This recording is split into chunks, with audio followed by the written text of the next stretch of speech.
Allez, entretien avec Lilian Alquier, donc victoire du FC7 à 3-0. Et si j'ai envie de t'embêter, je dirais, t'as pas marqué ton troisième but en 3 matchs. Ouais, malheureusement, mais après, le plus important c'est les 3 points. On a fait une entame de match un peu compliquée, mais on évite se mis trop vite dedans. Donc après ça a été. Alors, sans faire injure aux Mésois, on a vu que c'était une équipe qui était quand même assez faible ce soir.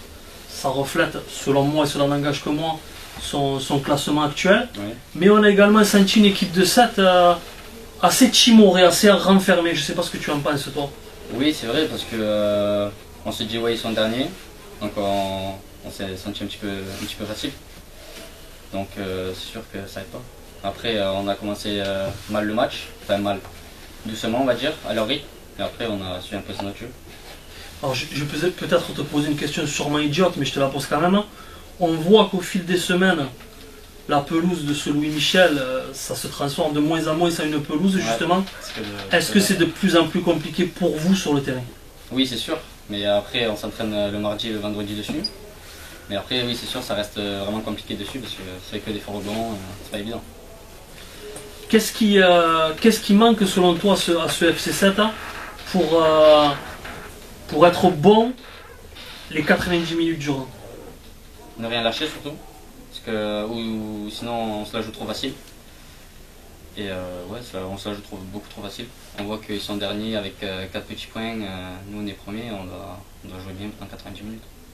Et sur un plan personnel, on sent que cette année, je ne vais pas dire que tu es une révélation, mais on sent que tu es de plus en plus en confiance. Ben forcément, tu alignes de plus en plus de minutes vu que tu marques. Ouais. Est-ce que tu sens tout ça, toi, que vraiment cette année, même si c'est en R3, elle est vraiment bénéfique pour toi? Oui, c'est sûr. Après, j'ai encore beaucoup à apprendre.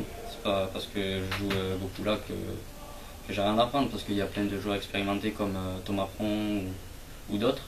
Donc j'essaie d'apprendre des meilleurs de l'équipe. Est-ce que tu t'es fait fixer des objectifs buts? Pas du tout. Pas du tout. Je vais juste monter R2. Enfin, on s'est tous posé on s'est tous dit le même objectif à la fin de l'année. Et c'est toi l'année prochaine si ça te monte à R2? Oui, bien sûr. Sûr et certain? Bien sûr. On te sent vraiment impliqué dans ce nouveau projet. Ouais. Oui. Écoute, je te remercie. Merci. Je vois que l'interview c'est pas toujours évident, mais tu t'es prêté au jeu. Et en tout cas, comme je te l'ai dit en off, je te le redis là maintenant, pour moi tu fais partie de mes 3-4 chouchous cette saison. Et continue comme ça, tu fais vraiment plaisir aux supporters vert et blanc. Merci. Merci à toi. Super. Thomas, le FC7 s'impose 3-0 ce soir. Mais j'ai l'impression que même dans les vestiaires, il y a quand même un goût d'inachevé pour les joueurs, malgré ce large succès. Ouais, après franchement on a assuré l'essentiel. On voulait les 3 points, on était solide défensivement. Après oui, c'est sûr, on n'a pas fait le match que nous on espérait, que le staff espérait de nous. Je pense que le stade espérait de nous aussi. On aurait pu mettre plus, on aurait même dû mettre plus. Après voilà, on sait qu'on est que Théo sur le banc, Théo était remplaçant avec nous, on sait qu'on a un peu des difficultés. Mais on est là, on est premier, petit à petit on avance, 3-0, on prend pas de but, franchement on va se contenter de ça, mais franchement c'est bien pour nous. Je sais pas si tu as, si tu as eu le même ressenti que moi, mais il y avait une atmosphère particulière ce soir dans le stade. On avait l'impression que ce soit les supporters, les joueurs sétois ou les joueurs mésois, que c'était couru d'avance. On savait tous que 7 allait l'emporter ce soir, et on a eu l'impression, alors mes mots vont peut-être être durs, mais qu'on assistait à une prestation amicale ce soir. Même après le but, le public n'était pas fou de joie, on avait l'impression. Ben, c'est peut-être ça, ouais, c'est peut-être ça. Hein. Après, les gens s'attendaient, on est premier, on va dire l'ogre de la poule, même si on n'a que le cheat dog, on n'a rien du tout d'ogre. Ils étaient pas bien classés, on les a joués en amical, il y a eu beaucoup de trucs sur les réseaux, comme quoi on les avait éclatés, tout ça. Après, eux, ils sont venus jouer ce qu'ils avaient à jouer, hein. Ils sont venus ce qu'ils avaient à jouer. Nous, peut-être un peu de relâchement, on s'est dit peut-être c'est gagné d'avance, et puis au final... on a eu du mal, certes, mais bon, on a fait ce qu'on avait à faire. Après, ouais, le stade, c'est maigre, quoi. C'est une R3 aussi. Hein. C'est une R3, c'est vrai. On a du mal peut-être à ramener du monde au stade.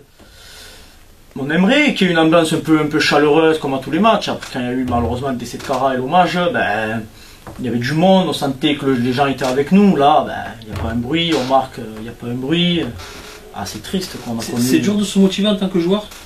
C'est dur de se motiver, pas tellement, parce que moi j'ai joué toujours ici, j'ai toujours un peu connu des ambiances comme ça, hein. Il n'y a jamais eu de grande ambiance, à part quand on avait reçu l'île d'ici.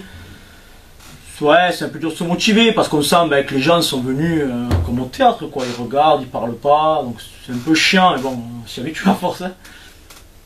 Thomas, qu'est-ce que tu ressens? C'est une question qui m'intéresse. Tu as toujours été un joueur cadre quand tu étais à 7 de l'équipe réserve, bien que tu aies connu pas mal d'apparitions en équipe première. Qu'est-ce que tu ressens maintenant d'être justement un joueur cadre, mais de l'équipe première? Est-ce que ça te responsabilise d'autant plus? Ouais, après, franchement, j'étais revenu pour ça. J'étais revenu pour ça, Chris m'a appelé pour ça, pour être un cadre sur le terrain.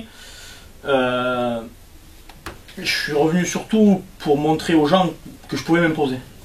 Je suis parti un peu par la petite porte, on m'a un peu poussé gentiment vers la sortie, je ne vais pas dire le mot respect parce que c'est un grand mot, mais on m'a pas donné, je pense, ce que je prétendais et ce que je voulais déjà. Donc je suis parti avec Laurent Scala et Jean-Luc Muset me faire un peu, me reprendre du plaisir déjà. C'était le but quand j'avais signé avec eux, de reprendre du plaisir. Je l'ai repris. Chris m'a rappelé, il m'a expliqué les choses, il m'a dit que j'allais être un cadre, tout ça. Je reviens à la maison. La législation a été longue, hein, comme on a pu voir qu'on a signé un peu tard, tout ça. Mais je reviens ici, on revient ici avec l'objectif de s'imposer et de remonter le club, surtout c'est notre objectif principal. On est là pour ça, on a été recruté pour ça et c'est vraiment ce qu'on veut faire parce qu'on n'a rien à faire en R3, quoi. Que ce soit le club, même nous les joueurs, on voit qu'on a le niveau pour jouer plus haut. Donc c'est à ce qu'on prétend et c'est ce qu'on va faire. Ce passage à Fabrègues t'a été bénéfique? Oui, clairement oui. Clairement oui, parce que je suis allé là-bas, j'ai trouvé un peu une famille en fait. Une famille, on m'a super bien accueilli, j'ai joué. Tu marches à l'affectif? Je suis un garçon qui marche à l'affectif, clairement. D'ailleurs, je le cache à personne, je suis venu ici, j'ai longtemps hésité, et j'ai sondé un peu mon entourage, tout ça, et malheureusement, j'ai perdu mon papa en début d'année, et ma mère m'a dit clairement, ton père aurait aimé que tu reviennes. Donc je suis revenu, mais c'est sûr qu'à Fabrègues, j'étais très bien. Ils m'ont donné ce que je voulais, ils m'ont fait confiance, ils m'ont fait jouer. Au bout de 6 mois, ils me donnent le brassard. Donc c'était un peu une marque de confiance de leur part, et j'en suis reconnaissant, ils le savent. Hein. Mais voilà, il était temps pour moi, comme Chris me l'a dit, comme Yoni me l'a dit, il était temps de rentrer à la maison. Tout simplement. Donc je suis rentré et j'espère ne plus bouger, quoi. Mais on sent à travers de l'interview qu'on a maintenant et des premières qu'on a eues, où tu étais beaucoup plus jeune, forcément, on sent quand même quelqu'un de plus mature, de plus épanoui, et également de plus serein. C'est peut-être également le fait d'être papa aussi. C'est ça. Mon départ, il avait été poussé, déjà par la direction qu'il y avait à l'époque, qui m'a un peu mis dehors, et par ma femme.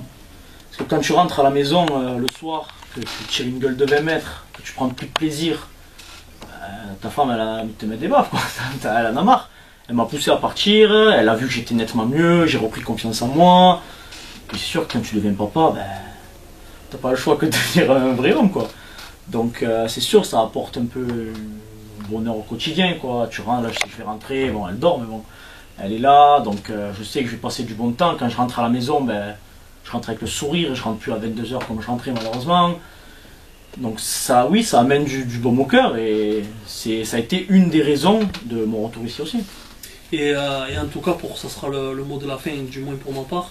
On sent que ton retour apporte beaucoup au club. Et puis on voit que N1, N2, R3, peu importe, s'il y a un tacle à faire, revenir faire une grosse course, tu es vraiment là, tu es motivé quand même, quoi qu'on en dise. Ah, je les ferai, c'est un peu mon état d'esprit. Hein. J'ai toujours été comme ça, que ce soit quand j'ai été appelé à jouer à N2, quand j'ai été appelé à jouer à R1, à R2 avec la réserve, et même là, j'ai toujours tout donné. Peut-être même un peu trop des fois. Hein. Des fois je suis un peu dans l'excès, hein. Ils me le disent, hein. Quand je crie un peu trop, je suis dans l'excès, je le sais. Mais c'est ma manière d'être. Mais pareil, j'en reviens à l'épanouissement, tu as tendance à un peu plus te canaliser. Oui. Parce qu'il y a souvent des cartons rouges plus inutiles. Ah oui, à l'époque de Greg Scaffa, je me souviens d'un moment où Karim m'a attrapé dans le vestiaire, il était à deux doigts de me gifler, quoi. Mais j'ai su me calmer, j'ai su me tempérer un peu, même si je suis pas parfait encore, hein, je le sais. Mais voilà, j'ai toujours eu l'habitude de tout donner. Et c'est pas parce qu'on est à R3, que le niveau est un peu plus faible, qu'on joue des équipes plus faibles, qu'il faut se relâcher.